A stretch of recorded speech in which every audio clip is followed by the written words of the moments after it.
has been 51 years since nuclear whistleblower Karen Silkwood died in a car crash. There's enough circumstantial evidence there to indicate that another vehicle may have hit the car in the rear. Because of that, and I feel it's only right, and I feel very obligated to carry on what she was doing. And from the physical evidence at the scene that she ran off the road by herself.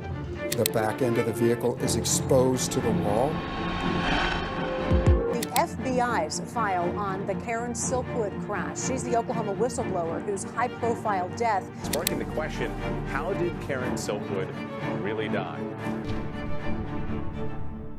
She was clutching the folder when she left the diner. Multiple witnesses saw it in her hands minutes before she got in the car. When police arrived at the crash site, the folder was gone. Not in the car, not at the scene, not anywhere along the highway. The documents that could have exposed one of America's largest nuclear corporations have never been found.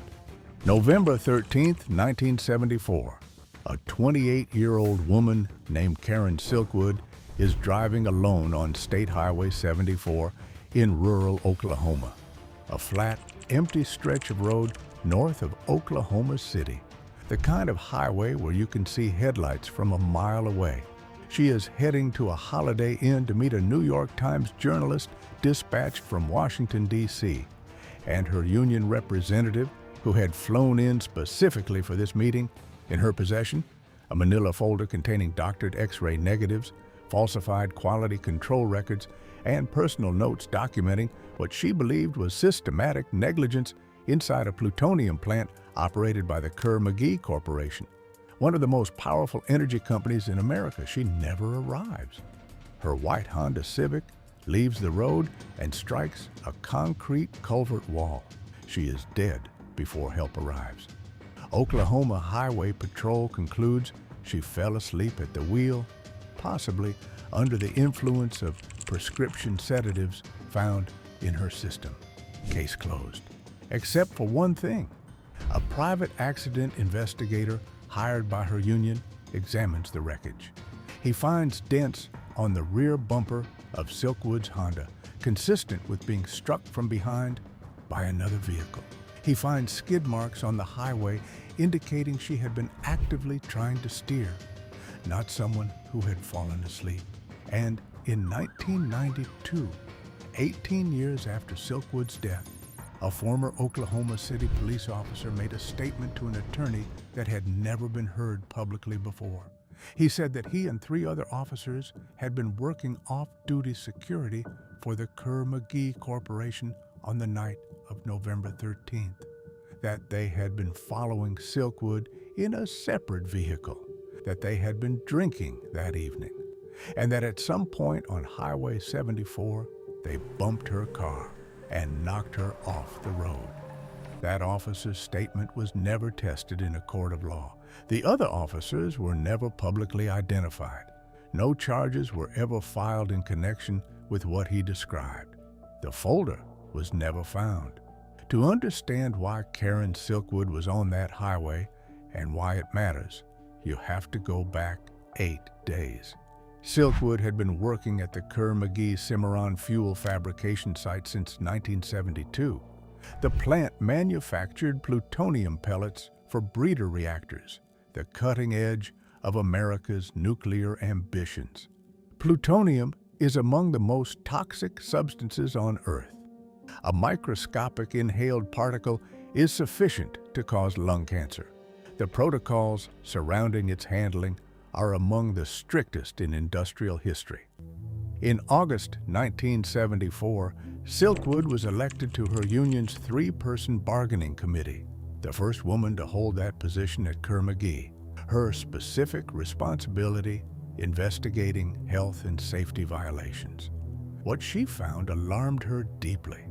Workers were being contaminated on a regular basis.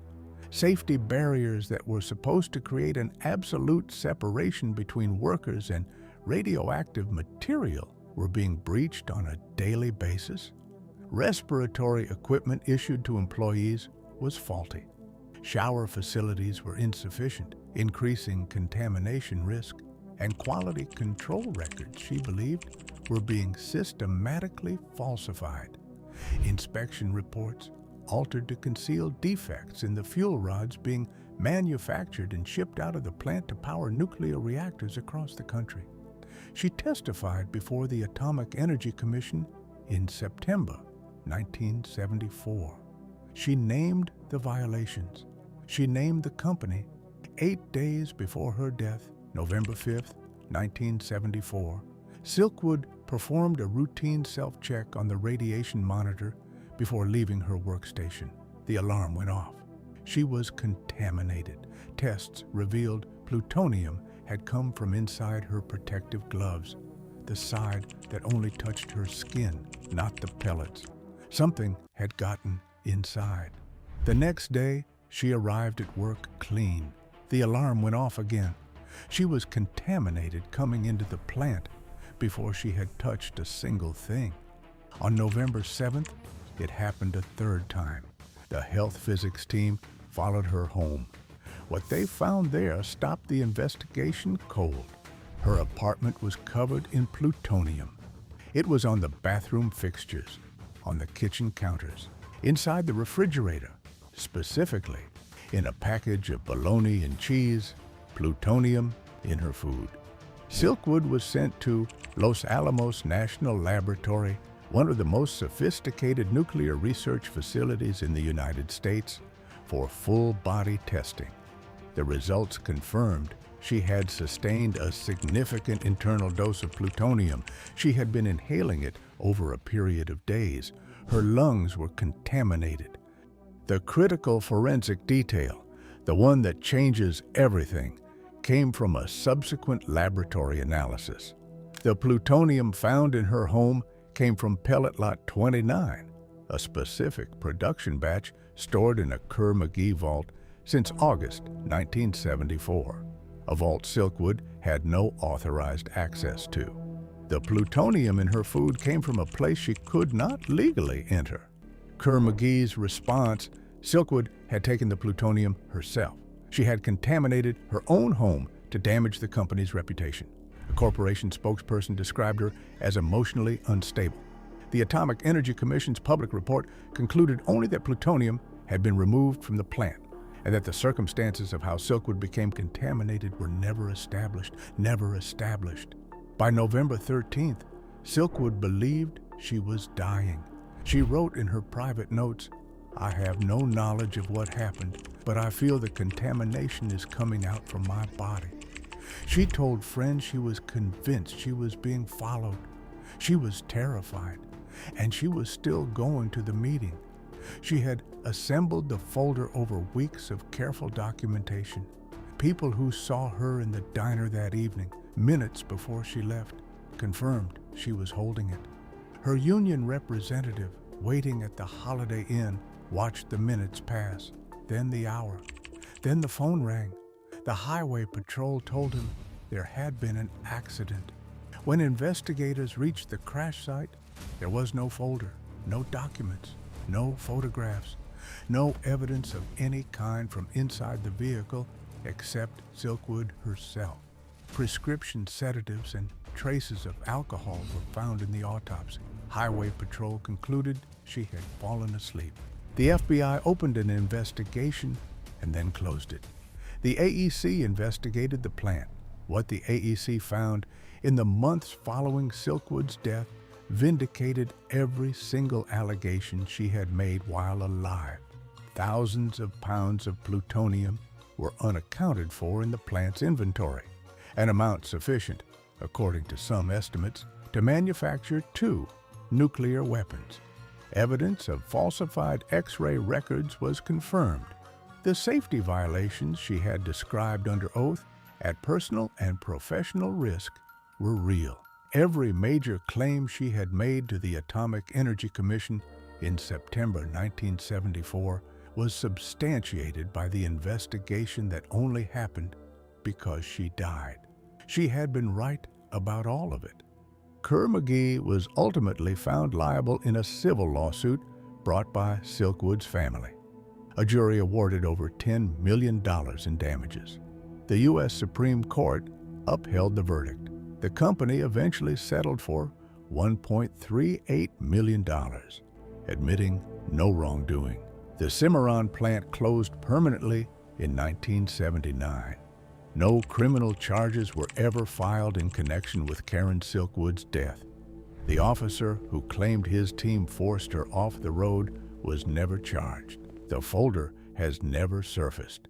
The question of how plutonium from a locked vault ended up in her refrigerator was never answered under oath. 3 things remain unresolved after 50 years of investigation, congressional hearings, 2 Supreme Court appearances, and an FBI inquiry that was opened and then quietly closed. How did plutonium from a locked vault, a vault she had no authorized access to, end up inside her refrigerator, inside her food? Who, if anyone, was following her on Highway 74 on the night of November 13th? And where are the documents that multiple witnesses saw in her hands minutes before she died on that dark Oklahoma highway? Karen Silkwood was 28 years old. She was a mother of 3 children who were living with her ex-husband at the time of her death. She had begun her career at Kerr-mcgee, believing genuinely in nuclear power as the future of American energy, and ended it trying to prove that the people responsible for handling the most dangerous substance on Earth were cutting corners, falsifying records, and putting thousands of lives at risk. The investigation that followed her death forced new federal scrutiny onto every plutonium facility operating in the United States. Congressional hearings were held. The Atomic Energy Commission was restructured. She is credited as America's first nuclear whistleblower, a term so new in 1974 that most Americans had never encountered it.